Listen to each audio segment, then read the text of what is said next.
নমস্কার বন্ধুরা, আমের মরশুমে আম দিয়ে নানা রকম পদ তো আমরা ট্রাই করি, কিন্তু আজ আমরা বানাতে চলেছি একদম রাজকীয় স্বাদের, মুখে দিলেই মিলিয়ে যাওয়ার মতো ক্রিমি পাকা আমের শাহি পায়েস। গরমের দিনে এই ঠান্ডা ঠান্ডা আমের পায়েস শেষ পাতে থাকলে জাস্ট আর কিছুই লাগে না। চলুন দেখে নিই এর জন্য আমাদের কী কী উপকরণ লাগছে। এখানে আমরা নিয়েছি 4টে মিষ্টি পাকা আম, 1 লিটার ফুল ক্রিম মিল্ক, 100 গ্রাম গুঁড়ো দুধ, স্বাদ অনুযায়ী 100 থেকে 150 গ্রাম চিনি, ফ্লেভারের জন্য এলাচ গুঁড়ো, আর পায়েসের স্বাদ বাড়াতে খোয়া ক্ষীর আর ড্রাই ফ্রুটস লাইক কাজু, কিশমিশ, আমন্ড এগুলো।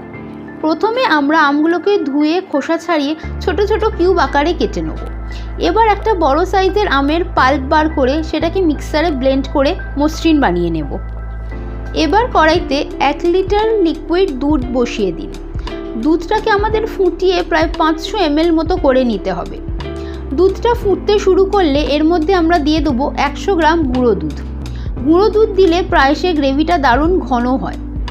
এবার দুধটা অনবরত নাড়তে থাকবেন যাতে কড়াইয়ের তলায় লেগে না যায়। দুধটা ঘন হয়ে এলেই তার মধ্যে দিয়ে দিন খোয়া ক্ষীর,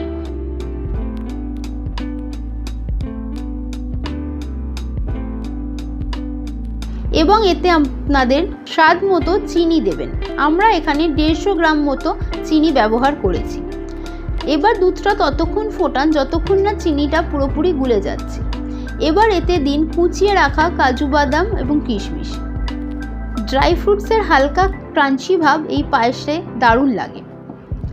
এবার আসছে সবথেকে গুরুত্বপূর্ণ ধাপ, যা আপনার পায়েসটাকে একদম পারফেক্ট বানাবে। দুধটা যখন একদম ঘন হয়ে আসবে তখন আমরা এতে অ্যাড করব আমের মিষ্টি পাল্প বা পিউরোটা। এখানে একটা বড় টিপস হলো, আমের পাল্প বা কিউব দেওয়ার পর পায়েসটা কিন্তু বেশিক্ষণ ফোটানো যাবে না।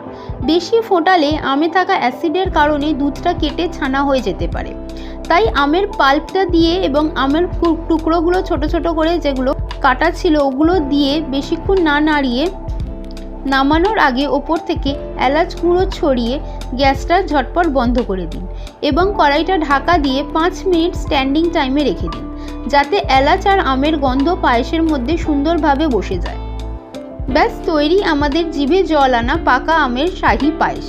এটাকে এবার ফ্রিজে রেখে একদম ঠান্ডা ঠান্ডা করে নিন। পরিবেশনের সময় ওপর থেকে কিছু ড্রাই ফ্রুটস ছড়িয়ে পরিবেশন করুন। বাড়িতে এই রেসিপিটা অবশ্যই ট্রাই করুন এবং কেমন লাগলো আমাদের কমেন্টে জানাতে ভুলবেন না। ভিডিওটি ভালো লাগলে অবশ্যই একটা লাইক ও সাবস্ক্রাইব করবেন। Thank you.